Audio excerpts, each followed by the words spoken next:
أعوذ بالله من الشيطان الرجيم. بسم الله الرحمن الرحيم.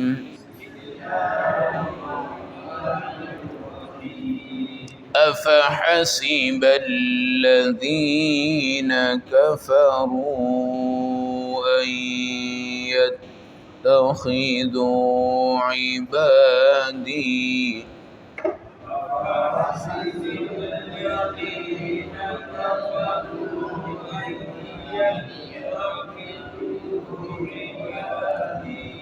من دوني أولياء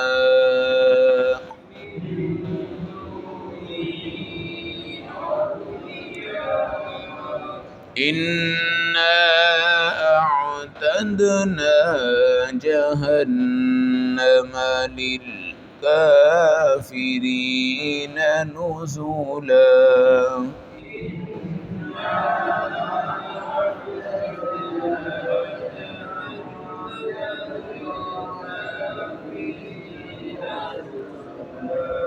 قل هل ننبئكم بالأخسرين أعمالا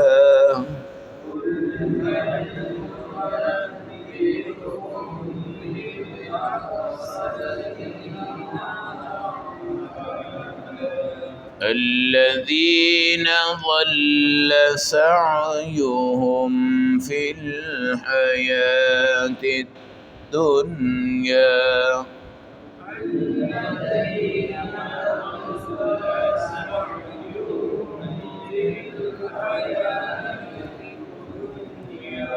وهم يحسبون أنهم يحسنون صنعا.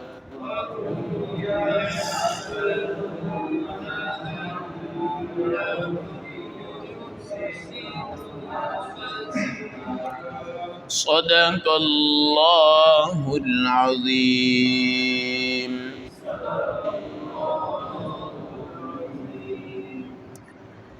تلاوت کردہ آیات مبارکہ کا ترجمہ: افحسب الذین کفروا، کیا کافروں کا اب بھی یہ خیال ہے کہ ان یتخذوا عبادی من دونی اولیاء، کہ میرے ہی بندوں کو مجھے چھوڑ کر وہ خدا بنائے بیٹھے ہیں.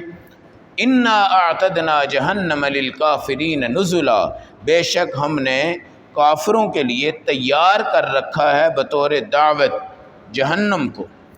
قل، اے نبی آپ کہیے، هل ننبئکم بالاخسرین اعمالا، او میں تمہیں بتاؤں کہ تمہارے اعمال میں سب سے بڑا خسارہ کہاں پہ ہے.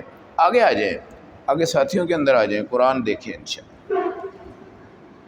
الذین ضل سعیہم فی الحیات الدنیا، وہ لوگ جن کی کوششیں ناکام ہو گئی دنیا میں. وہم یحسبون انہم یحسنون صنعا، اور وہ یہ سمجھتے ہیں کہ ہم نے تو بہت اچھے کام کیے ہوئے ہیں.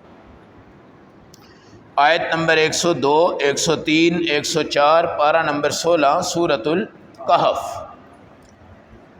اللہ کافروں سے مخاطب ہو کر یہ کہتے ہیں کہ تم نے خدا ہی کی بندے جو اللہ ہی کا کھاتے ہیں، اللہ ہی کا پیتے ہیں، اللہ ہی کی زندگی ہے، اللہ کی طرف سے موت ہے، اللہ ہی نے ان کو رکھا ہوا ہے، اللہ نے ان کو چلایا ہے، اللہ نے ان کو پھرایا ہے.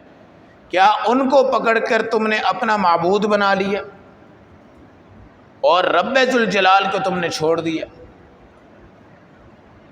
جس طرح آج مشرک لوگ شرک کرتے ہیں، کبھی وہ پتھروں کی مورتیاں بنا لیتے ہیں، کبھی وہ سورج کی پوجا کرتے ہیں، کبھی وہ ستاروں کی پوجا کرتے ہیں، کبھی کسی بزرگ کے ساتھ محبت میں اتنا آگے بڑھ جاتے ہیں کہ بس جو اس نے کرنا ہے وہ انہوں نے کرنا ہے. دین ایک طرف رہ گیا، دین ایک طرف رہ گیا. اور کبھی کبھی جو مر چکے ہوتے ہیں ان کی قبروں پر جا کر ایسی عقیدت بناتے ہیں کہ وہاں سجدہ بھی کرتے ہیں، اور وہاں جا کے دماغی طور پہ ان کو امید قائم ہوتی ہے کہ اس جگہ ہمارا کام اور ہماری مشکل حل ہونی ہی ہونی ہے. اور یہ جو دربار ہے اللہ کے، جہاں آپ نمازیں زندہ کرتے ہیں، قرآن زندہ کرتے ہیں، علماء ہیں، طلباء ہیں، مفتی حضرات ہیں، فرشتوں کے یہاں پہ جھرمٹ ہوتے ہیں، اور مسجدیں، ان کی سفارشیں، اور یہ 4 دیواریاں اور ان کی صفیں، اور 5 ٹائم اللہ کے دربار میں حاضری، اور ایاک نعبد و ایاک نستعین پڑھنے والے جو لوگ ہوتے ہیں، یہ گمراہ نہیں ہوتے۔ گمراہ کون لوگ ہوتے ہیں؟ جن کا تعلق نماز، ایمان، قرآن اور دین سے نہیں ہے۔ ان کو پتہ ہی نہیں ہے کہ اللہ ہمارے لیے کتنا کچھ کر سکتے ہیں، اور اللہ کیا چیز ہے، اور اللہ کتنی بڑی ذات ہے، اور اللہ کے نام میں اور کام میں اور دین میں اور عبادت میں کتنا سکون حاصل ہوتا ہے۔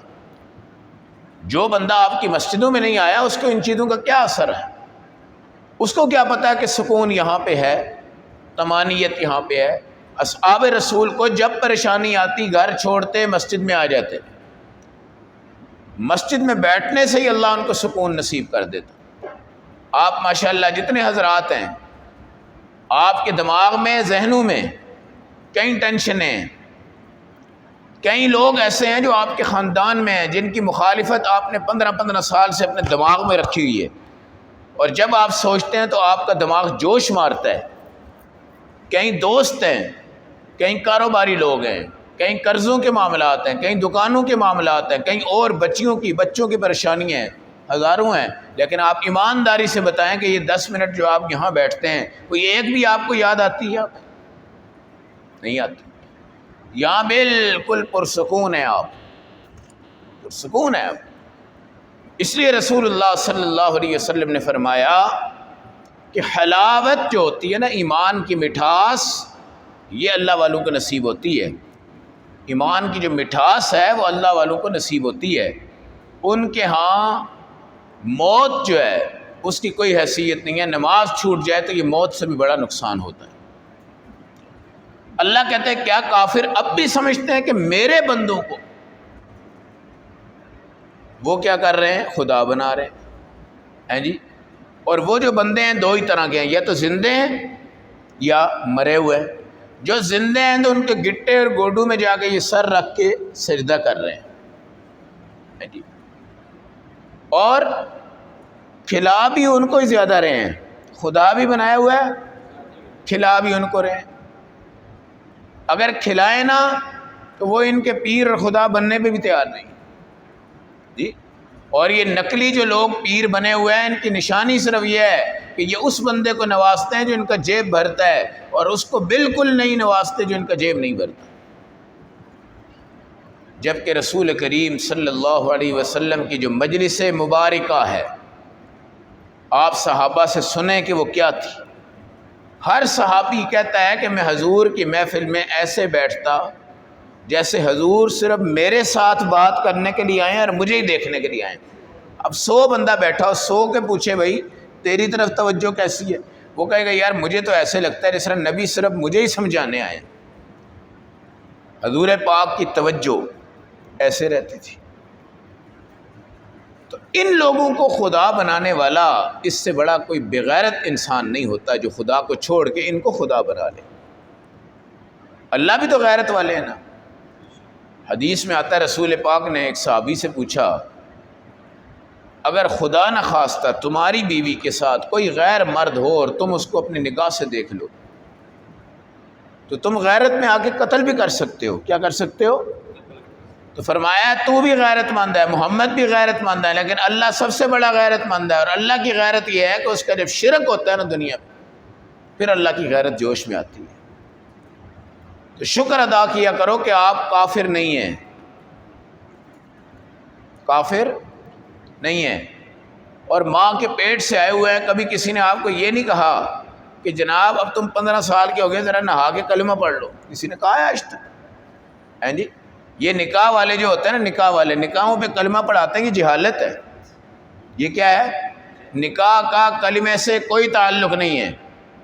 آپ درود شریف پوری نماز میں پڑھیں کہ ہمیں عشق رسول ہے، ہم نے فاتحہ قرات نہیں کرنی، درود پڑھنا ہے، آپ کی نماز بھی باطل ہو جائے گی، آپ کو گناہ بھی ملے گا اور کبیرہ گناہ ملے گا۔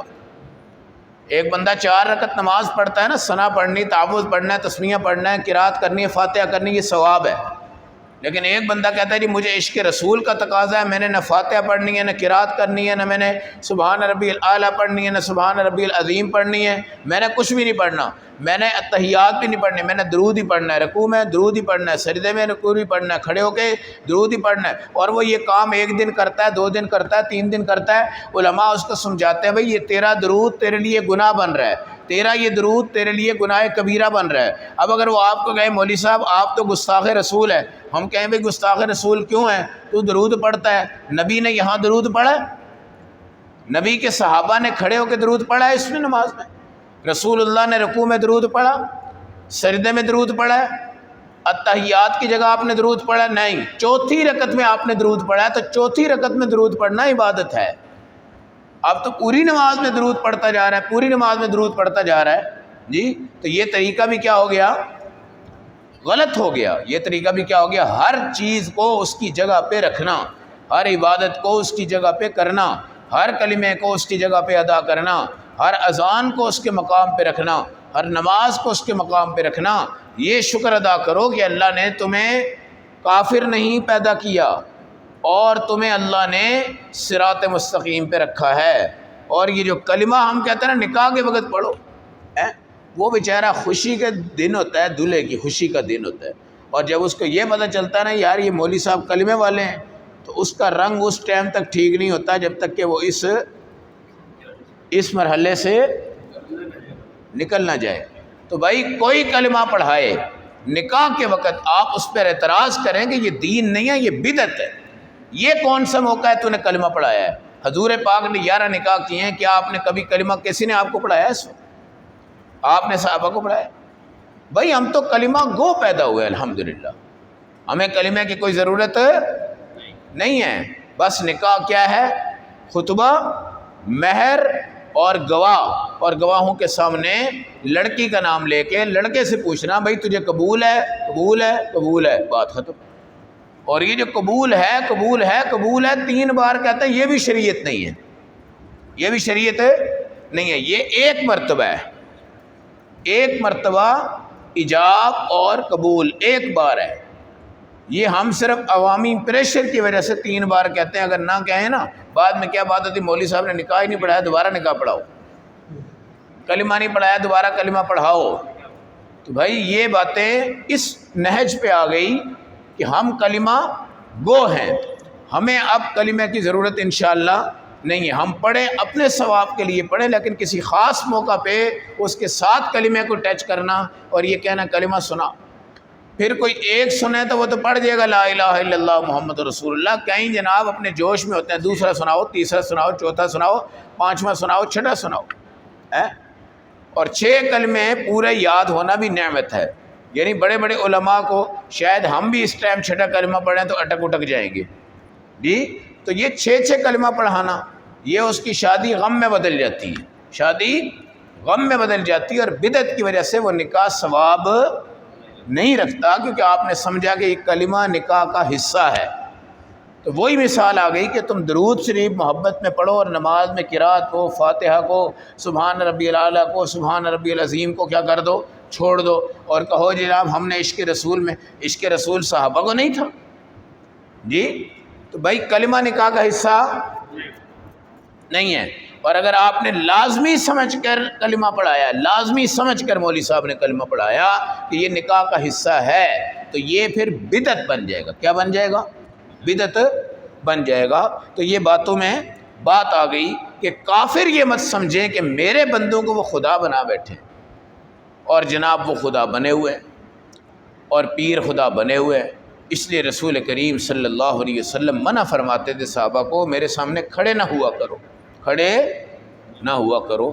اور کھڑے ہونے میں تعظیم اور عظمت جب بڑھتی ہے نا، پھر بندہ کہتا ہے یار یہ بابے کے علاوہ میرا کام کوئی نہیں کر سکتا ہے، حالانکہ بابا ہی کھانا کھائے گا، کڑھائیاں کھائے گا، مٹھائیاں کھائے گا، حلوے کھائے گا، سوٹ لے گا، پگڑیاں لے گا، سب کچھ لے گا، تب جا کے آپ کے بابا جی ہیں۔ اگر کچھ نہیں دیں گے سوکھا پیر کہیں پہ نہیں ہوگا۔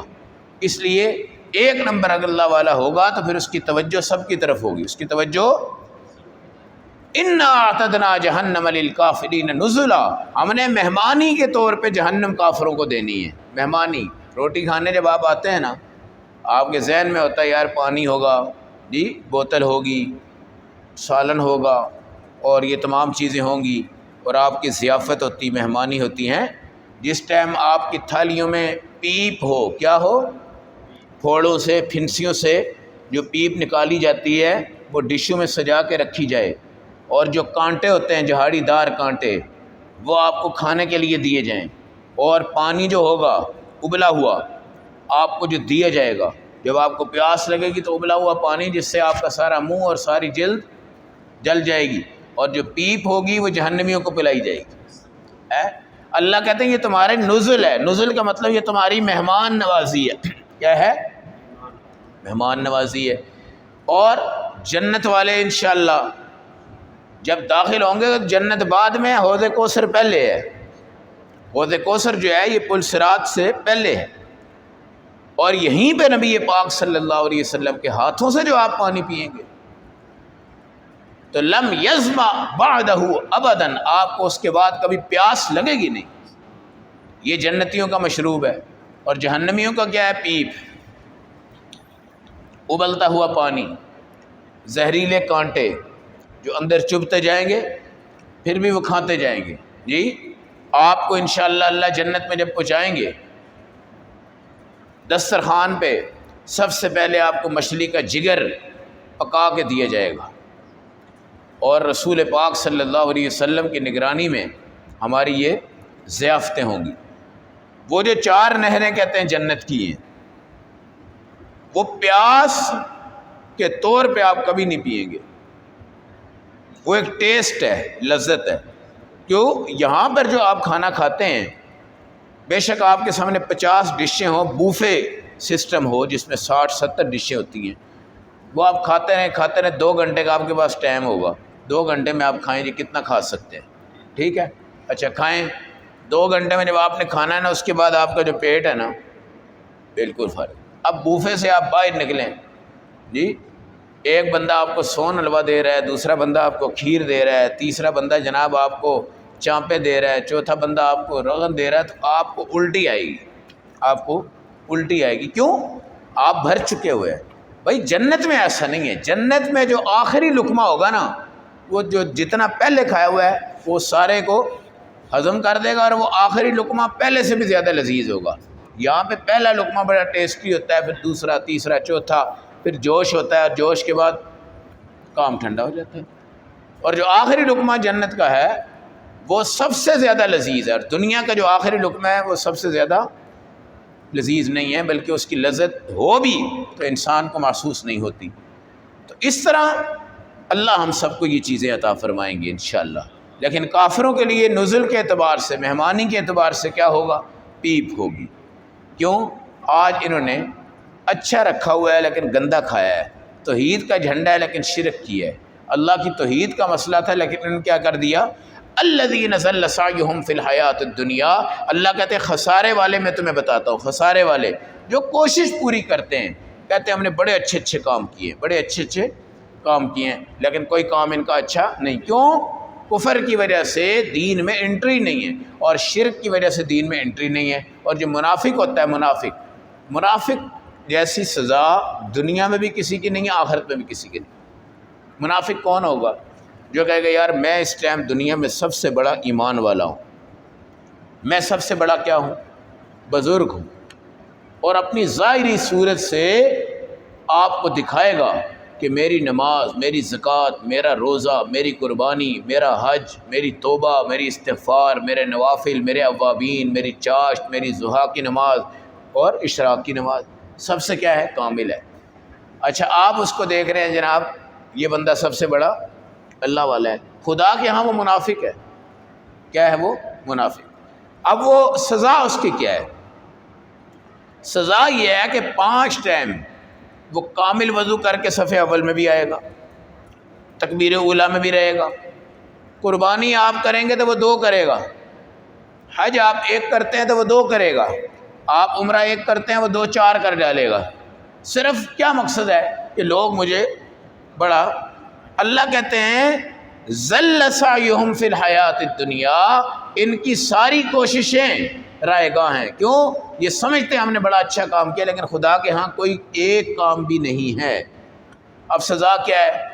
تو نے نماز پڑھنی ہے، تو نے مسواک کرنی ہے، تو نے روزے رکھنے ہیں، تو نے حج کرنی ہے، تو نے پگڑی پہننی ہے، تو نے سفید کپڑے پہننے ہیں، خوشبو لگانی ہے، سچی بات کرنی ہے، صوفی بن کے رہنا ہے، نرم بن کے رہنا ہے، شریف بن کے رہنا ہے، کسی کی توہین نہیں کرنی، گستاخی نہیں کرنی، ہر جگہ پہ تو نے شریعت کا پابند رہنا ہے۔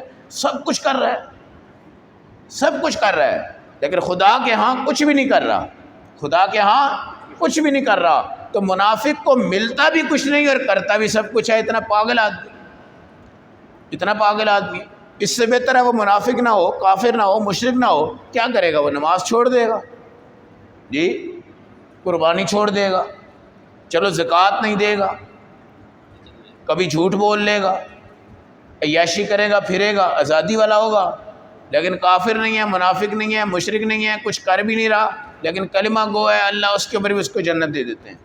اور یہ جو منافق بندہ ہوتا ہے، یہ سب کچھ کرنا اس کو مجبوراً پڑتا ہے، مجبوراً پڑتا ہے۔ عبداللہ بن ابی منافق جو تھا نا، وہ حضور پاک کے پیچھے صف اول میں ہوتا اور حضور کی جوتیاں بھی اس کو اٹھا لی، اور آگے آگے آگے آگے ہر جگہ پہ نکل رہا ہے، ہر جگہ پہ نکل رہا ہے۔ لیکن اللہ نے جب بتایا یہ منافق ہے، آپ نے فرمایا دیکھو کتنا کچھ یہ کرتا تھا، اور یہ ظاہر کرواتا تھا کہ میں سب سے آگے ہوں، میں سب سے آگے ہوں۔ اللہ ہم سب کو اچھی نیت، اعلیٰ ایمان، اخلاص اور اسلام اور ایمان کی موت نصیب فرمائے۔ اللہم صلی علی سیدنا